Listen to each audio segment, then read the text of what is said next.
Elhamdülillah, elhamdülillah, elhamdülillahillezî hedâna.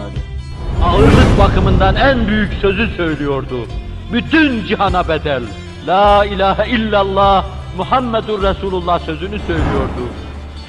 Öyleyse insan imanının nispetinde bildiği büyük davayı başkalarına anlatmaya çalışacaktır. Allah vardı ve kimse bundan ötürü gam etmiyordu. Allah ehli ihsanla beraberdir. Onu görüyor gibi ona kul olup ondan dönmeyenlerle beraberdir.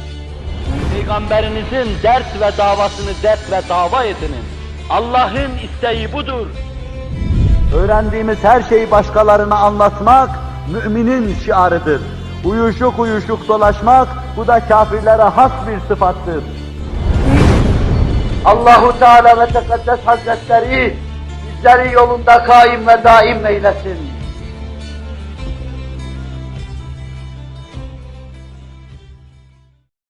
Muhterem Müslümanlar, hakikat hesabına, hak namına insan bellediği, elde ettiği şeyi başkalarına da verir, istifade ettiği şeylerden onların da istifadelerini temine çalışır.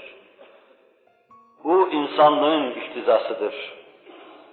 İnsan bir manasıyla kelime olarak üstten gelmektedir. Üst, herkesle anlaşabilen, uzlaşabilen, herkese karşı ülfeti, insanlığı, meveddeti, muhabbeti olan varlık demektir. İnsan kendi manasıyla dahi kainata mehdi kuvvet nazarıyla bakar. Adeta bir evde bir annenin, bir babanın himayesi altında yetişen, bir beşikte büyüyen, neş'et eden çocukların birbirine bakması gibi bakar. İnsan eğer insanlığını kavramışsa, değil sadece insanlık dairesiyle alakadar olmak, hayvanlarla alakadar olur, ağaçlarla alakadar olur, otlarla alakadar olur, dağa, taşa, her şeye, yaratıcı birliği açısından kardeş nazarıyla bakar. Benim Halik'imin dağları, benim Halik'imin çayları, ırmakları, benim Halik'imin ağaçları, otları, yaprakları, yemişleri, meyveleri, mışıl mışıl uyuyan canlıları ve benimle anlaşan, uzlaşan, omuz omuza kainatın manasını anlamada yarışan insanların Haliki. İnsan Allah'tan ötürü kainata bakarsa, işte her şeye karşı içinde böyle bir alaka duyar. Küfür Allah'a bağlılığı kopardığı için varlıklar arasına ecnebilik tohumunu atar, her şeyi birbirine düşman yapar.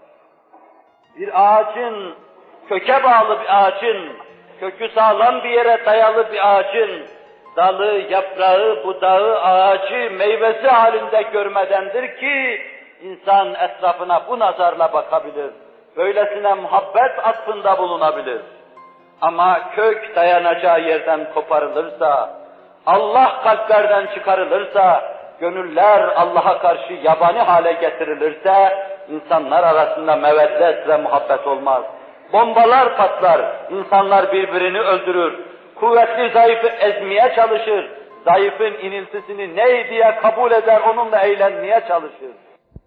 Onun içindir ki, mümin Allah'tan aldığı öğrendiği, Nebinin dudağından lalügiher gibi dökülen şeyleri aksettikten sonra, bu anlayışına hadim olur.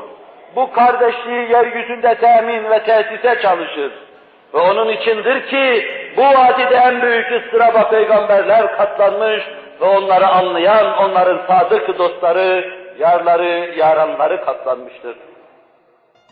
Allah Resulü sallallahu aleyhi ve sellem etrafında gelişen nur haleti, bütün zulmetleri, bütün karanlıkları yutuyor. Muhammed sallallahu aleyhi ve sellem gün geliyor, o hale geliyor ki, küre-i arzın 3/4 onun dediğini diyor, ona biat ediyor, tecdidi biatta bulunuyor, onun karşısında serfuru ediyordu. Allah o günü gösterdi bir kısım insanlara. Allah'ın lütfundan diliyor, reca ediyoruz, bize de göstersin inşallahü teala. Bu bizim keyfiyet kazanmamıza bağlıdır. Allah Resulü sallallahu aleyhi ve sellem nadide talebesi Mus'ab'ı bu maksatta Medine'ye göndermişti. Mus'ab, Mekke'nin soylu ailelerindendi. Mus'ab, yemeğini bile kendi kendine yer, başkalarıyla bir sofrada oturmaya tenezzül etmezdi. Tam yaşının en kendisini canlı kılacağı hengamda, 17-18 yaşında Allah onu Resulullah'la karşı karşıya getirdi. Birdenbire bütün buzlar eriyiverdi. O haşin, o kaba, o alabildiğini herkesten kopuk Mus'ab birdenbire melekleşiverdi. Resul-i Ekrem Aleyhisselatü Vesselam'ın rahle-i tedrisine oturduğu günden sonra durmadan terakki etti. Artık ne Mekke'de kendilerine panjurların açılıp kapandığı bir Mus'ab vardır ortada, ne kadınların mendil salladığı bir Mus'ab vardır ortada, ne de Mekke'nin yarısını servetiyle alacak gururlu Mus'ab vardır ortada. Allah Resulü'nün huzurunda bir keçi postuna sarılmış, ayakta derin bir huşu, derin bir huzur içinde susmuş, kainatı konuşan Resulullah'ı dinliyor. Kainat bağında andelip olan Bülbül-ü Muhammed'i Aleyhisselatü Vesselam'ı dinliyor. Allah Resulü ayı iki şak eden mübarek parmağını kaldırıyor, ona işaret ediyor ve şuna bakın diyor. O Mekke'nin sokaklarında gezerken pancurlar açılır, herkes ona bakardı. O Mekke'nin yarısını servetiyle satın alabilirdi. En kıvamlı anında 18 yaşındayken Hakk'ın karşısında dize geldi, Hakk'ı kabul etti. Hakkı üzerine alanların zaten ekserisinin yaşı, %80'inin yaşı bu merkezdeydi. Mus'ab Medine'ye gitmiş halkı irşad ediyordu. O kendi durumunu, kendisini çok az görenlere anlatırken, çok az gördüler onu. Zira Uhud'da o en son vazifesini yaptı ve Allah'ın huzuruna gitti. Belki daha 25 yaşında yoktu, Allah'ın huzuruna gitti. Başımda kılıçlar dönüyordu. Bıçaklar kinle, nefretle bileniyordu. Ama ben bir hamimle beraber Medine'de inandığım Allah'ı anlatmaya çalışıyordum. Onsuz gönüllerin şak şak olduğu Allah'ı anlatmaya çalışıyordum. Bütün devirlerde beşerin sükun ve itminanı ancak onunla hasıl olan Allah'ı anlatmaya çalışıyordum. Es'ad İbni Zürare ilki gören, meşakkate katlanan, gül devrini görmeyenlerden bir tanesi de oydu. O ne Bedir'i gördü ne de Uhud'u gördü. Resulullah hicret ettiği zaman o çoktan Allah'a hicret etmişti. Ama Mus'ab'ı himaye ediyordu. Mus'ab'a kalkan bir kılıca başını kalkan diye uzatacaktı. Çünkü Mus'ab Allah'ı anlatıyordu, Resulullah'ı anlatıyordu. Medine birdenbire lerzeye geldi, çalkalandı. Medine'nin her sokağında artık bütün çoluk çocuk, herkes Allah diyordu. Muhammedur Resulullah diyordu. O karanlık sokaklar bugün dahi gitseniz gece karanlığında apaydındır. Nur-u Muhammed Aleyhisselatü Vesselam'la tenevvür etmişti. Gecesinde şafak çakmasa, bir ay bulunmasa bile Medine'nin ufku pırıl pırıldır. Sanki dünyanın bütün yıldızları oraya bakıyor çünkü yıldızı oradadır. Hırçınlığı üzerinde herkes Mus'ab'ın yanına geliyordu. Hakkı anlatanlar, hakka sahip çıkanlar iyi dikkat etsinler. Hangi şartlar altında Allah'ı anlatmadıklarının nasıl bir mesuliyeti gerektirdiğini iyi düşünsünler. Üseyd İbni Hudeyr, Eşhel Oyma'nın şerefli genci, kılıcını, harbesini eline alır almaz Mus'ab'ın başına dikiliyordu. Kavmimin içine nifak atmana meydan veremem, şu mızrağımla seni delik deşik ederim. Mus'ab'ın yanındaki halini anlatıyor. Otur benim yanımda, söyleyeceğim sözlere bir kulak ver. Hak bulmazsa yapacağını yap, öfkenin muktezasını yerine getir. Fakat ben haklıysam, boşu boşuna burada münakaşa etmenin manası yoktur. Mus'ab onu tatlılıkla yanına oturttu, Es'ad İbni Zürare bize naklediyor. Vallahi Hamim suresini mi başladı okudu? Hamim vel kitabil mubin. İnna enzelnahu fi leyletin mübareketin. İnna kunna munzirin. Mus'ab ayetleri okumaya devam etsin. Vallahi Üseyd İbni Hudeyr'in siması değişmeye başladı. Hayvan şeklinde oraya gelen insan birdenbire melekleşiyordu. Simasıyla melekleşiyordu. İç alemiyle melekleşiyor, birdenbire değişiyordu. Yüzünde Hz. Muhammed Aleyhisselatü Vesselam'ın mübarek nuru lem'an etmeye başladı.